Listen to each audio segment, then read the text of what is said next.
मोइन भाई, क्वेटा ग्लैडिएटर या young talent?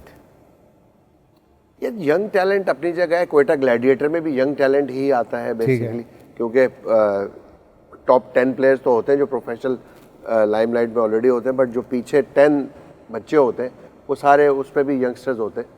तो पैशनेटली करता हूँ मैं ये काम, और एकेडमी में भी आपको पता है कि एक प्लेटफॉर्म दिया हुआ है बच्चों को, यंगस्टर्स के लिए।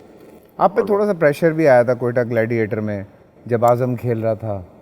आजम पे प्रेशर था, मुझ पे क्या प्रेशर होना था? मैंने सारी जिंदगी प्रेशर में ही क्रिकेट खेली है। लेकिन नहीं, क्रिटिसिज्म होता है, क्रिटिसिज्म होता है कि नेपोटिज्म है, बट आपको पता है, आपने भी देखा आजम को, पूरी दुनिया जो क्रिकेट खेलते हैं, जो समझते हैं, वो इस बात को जानते हैं कि मैं तो कभी सिफारिश पे बिलीव ही नहीं करता। और मेरा एक बड़ा अच्छा वो कॉल है, मैं कहता हूँ हमेशा, प्लेयर को भागना पड़ता है, पर्ची नहीं भागती। वाह क्या बात है। तो पर्ची लगाना भी उसकी चाहिए जो आपको नजर आ रहा हो कि इसके अंदर कुछ दम है। बिल्कुल, तो वो मैं करता हूँ बिल्कुल उस हद तक कि हाँ, मुझे एक प्लेयर का पोटेंशियल नजर आता है, देन आई टोल्ड पीपल कि इसको देखो, इसको लाओ, इसको देखो, इसको खिलाओ, फिर मैं ऑल आउट जाता हूँ उसके पीछे।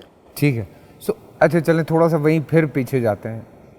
पहली दफ़ा डेब्यू करते हुए ग्लव शेक कर रहे थे आपके जब आप एज कीपर खड़े हुए थे, या कॉन्फिडेंस आ चुका था? मैंने बताया था कि पहले बैटिंग आ गई तो फिर कॉन्फिडेंस आ गया था फैसल।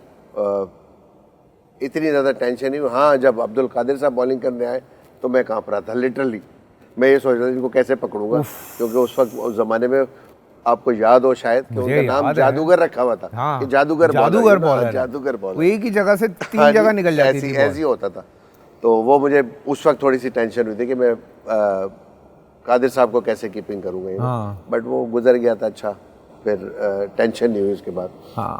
अक्सर वसीम अकार जब बॉलिंग कर रहे होते ना पीक पे और रिवर्स स्विंग, तो आप डबल पहनते थे ना? जान निकली भी होती थी। और पाकिस्तानी पिचेस पे फैसल आपको पता ही है, गेंद नीचे रहता है, तो उस पर बड़ा मुश्किल होता है, आपको थोड़ा आगे भी खड़ा होना पड़ता है, तो आपको टाइम कम, ऐसी टाइम कम मिलता है।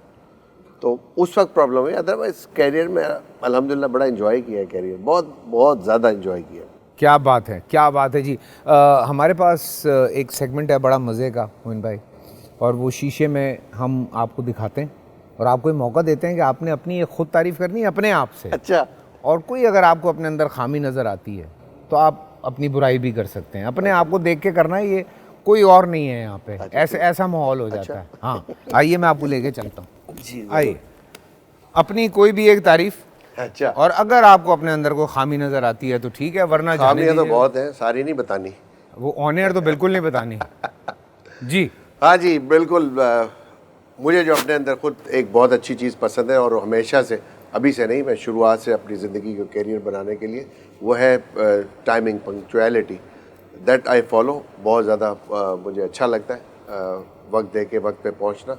और तमाम लोगों को भी मैं ये कहूँगा कि इस चीज़ का बहुत ज़्यादा ख्याल रखें। और ज़िंदगी में कुछ ऐसा एक रिग्रेट है, मुझे पेट्स का बहुत ज़्यादा शौक़ है, और मैंने बहुत सारे पेट्स पाले हुए भी हैं, बट जो मुझे अफसोस होता है वो ये कि मैं उनको प्रॉपर टाइम नहीं दे सकता। बट उनके लिए एक दिन डेडिकेट किया हुआ मैंने संडे का, लेकिन संडे के अलावा मेरे लिए मुश्किल होता है, विच आई ऑलवेज़ रिग्रेट। और मेरी ख्वाहिश होती है कि मैं ज़्यादा से ज़्यादा टाइम अपने पेट्स के साथ गुजारूँ। क्या बात है जी, क्या बात है।